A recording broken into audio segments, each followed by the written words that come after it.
رات ہی رہتی ہے۔ لیکن آگے چل کر انہوں نے اس میں غالباً یہی کہنے کی کوشش کی ہے کہ چاہے غم ہو یا خوشی ہو، جس طرح ہر دن کے ساتھ رات ہے اور ہر رات کے ساتھ ایک صبح ہے، اسی طرح یہ جو زمانے کا دستور ہے یوں ہی چلتا رہتا ہے، تو آدمی کو مایوس نہیں ہونا چاہیے۔ شعر ہے: زبان حمد کی خوگر ہوئی تو کیا حاصل، کہ تیری ذات میں شامل تیری صفات نہیں۔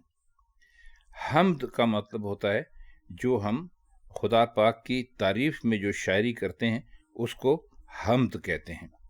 خوگر کا مطلب ہوتا ہے عادی ہونا، یعنی جس کو کوئی کام کرنے کی عادت ہو اس کو خوگر کہتے ہیں۔ صفات جمع ہے صفت کی، اور صفت کا مطلب ہوتا ہے کوئی خاص خوبی ہونا۔ تو اس میں اللہ تعالیٰ کی ذات سے مخاطب ہیں، فرماتے ہیں کہ بے شک میری زبان حمد کی عادی ہو گئی ہے، مطلب ہے میں ہمیشہ خدا کی تعریف کرتا رہتا ہوں، میں ہمیشہ اس کی حمد و ثنا کرتا رہتا ہوں، لیکن ایک چیز عرض کروں کہ صرف اللہ کی ذات کی تعریف کرتا ہوں، اور اس کی جو صفات ہیں ان کو ذات میں شامل نہیں کرتا۔ اس شعر میں توحید کا ایک بہت ہی اعلیٰ خیال پیش کرنے کی کوشش کی ہے مرزا غالب نے، مگر خالص ذات کی حمد ہو ہی نہیں سکتی۔ حمد اور جو تعریف ہوگی وہ تو صفات کی ہوگی، یعنی اگر آپ کسی کی تعریف کرنا چاہیں تو آپ کو اس کے لیے لازماً اس کے اندر کچھ ایسی صفات ڈھونڈنا پڑیں گی۔ مثلا کہنا پڑے گا آپ بہت خوبصورت ہیں، آپ کی آنکھیں بہت اچھی ہیں، آپ سچ بولتے ہیں، آپ بہادر ہیں وغیرہ۔ تو آپ صرف ایک شخصیت لے کر اس سے نہیں کہہ سکتے کہ بھئی یہ شخصیت ہے اور میں اس کی بڑی تعریف کرتا ہوں۔ تعریف کس چیز کی کرتے ہیں؟ مرزا غالب کہتے ہیں کہ یہ بتانا ضروری، مطلب حمد ہوگی، یعنی ہم جو ابھی آپ کو بتایا کہ حمد کہتے ہیں اللہ تعالیٰ کی ذات کی تعریف، اللہ تعالیٰ کی ذات میں جو کی تعریف میں جو شاعری کی جاتی ہے اس کو، تو اگر حمد ہوگی تو صفات کی ہوگی۔ محض اگر آپ کہیں الحمدللہ تو اس سے بات نہیں بنتی، آپ کو ساتھ میں یہ بھی کہنا پڑے گا کہ وہ جہانوں کا پروردگار ہے، رحمان ہے، رحیم ہے، یوم جزا کا مالک ہے۔ تو اس اعتبار سے اس کی جو بھی صفتیں ہیں وہ کمال کی ہیں، اور یہی حال اس کا باقی صفات کا بھی ہے۔ تو اللہ کی آپ صرف یہ کہیں کہ جی میں الحمدللہ، آپ نے اللہ کا شکر ادا کر دیا، لیکن کس کس چیز کا شکر ادا کیا یہ آپ کو ضرور بتانا پڑے گا۔ جیسے ابھی آپ کو ہم نے بتایا کہ اللہ پاک انسانوں پر رحم کرتا ہے، کرم کرتا ہے،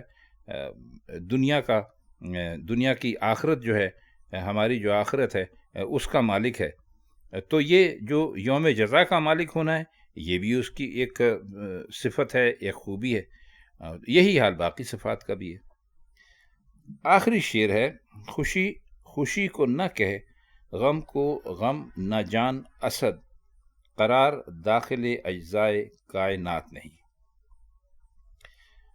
اس میں پہلے مصرے میں تو کوئی مشکل لفظ ہے نہیں، اسد انہوں نے اپنے تخلص کے لیے استعمال کیا، غالباً یہ اس زمانے کی غزل ہے جب مرزا اسد اللہ خان غالب اپنا تخلص غالب نہیں کرتے تھے، اسد کرتے تھے۔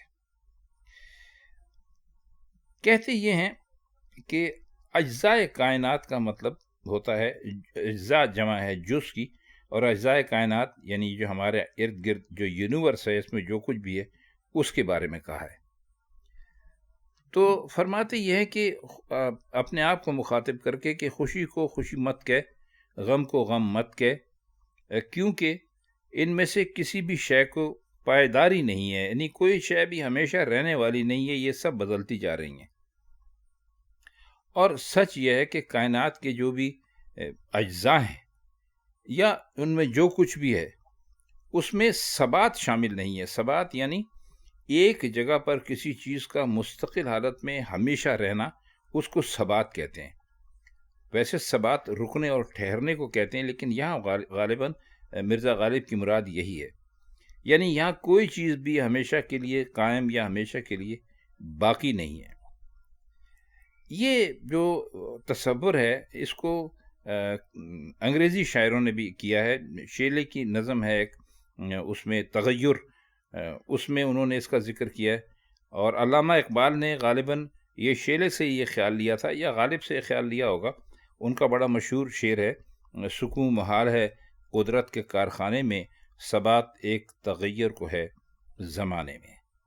تو خواتین حضرات، یہ 4 اشعار پر مشتمل مختصر سی غزل تھی جس کے مشکل الفاظ کے معنی ہم نے آپ کو بتلائے، اور ویڈیو بھی چھوٹی ہے، امید ہے کہ آپ پوری ویڈیو دیکھ لیں گے۔ ہمیں اس وقت بڑی حیرت ہوتی ہے جب ہم آپ لوگوں کا واچ ٹائم دیکھتے ہیں کہ کون ایسے لوگ ہیں جو مرزا غالب کا کلام بھی سمجھنا چاہتے ہیں اور اس کو جلدی جلدی دیکھ کر ختم کرنے کی کوشش کرنا چاہتے ہیں۔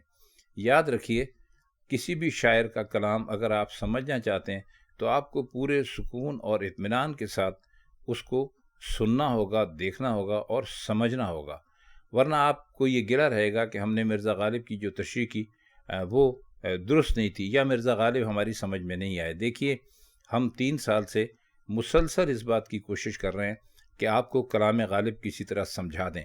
اگر وہ لوگ جنہوں نے کہ ان ساری ویڈیوز کو دیکھا ہے اور ساری ویڈیوز کو سمجھنے کی کوشش کی ہے سنجیدگی سے، وہ الحمدللہ آج مرزا غالب کے کلام کو اتنا سمجھنے لگے ہیں کہ ہمیں کئی مرتبہ کمنٹس میں وہ یہ بھی بتاتے ہیں کہ اس شعر کا مطلب ایسے نہیں، ایسے بھی ہو سکتا ہے۔ الحمدللہ ہمیں اس بات کی بڑی خوشی ہے کہ ہم نے جو کچھ لوگوں کو بتانے کی کوشش کی تھی وہ لوگ سمجھ گئے ہیں۔ یہ ٹھیک ہے کہ ہماری ویڈیوز پر بہت کم ویوز آتے ہیں، لیکن ہمیں اس کی فکر نہیں ہے، کیونکہ جتنے بھی ویوز آتے ہیں وہ لوگ سنجیدگی سے اس کو دیکھتے ہیں اور اس کو سمجھتے ہیں۔ تو آج کے لیے بس اتنا ہی۔ انشاءاللہ تعالی غالب یا میر یا کسی اور استاد کی کسی اور غزل کے ساتھ آپ سے پھر ملاقات ہوگی۔ تب تک کے لیے ہم چاہتے ہیں آپ سے اجازت۔ خدا حافظ۔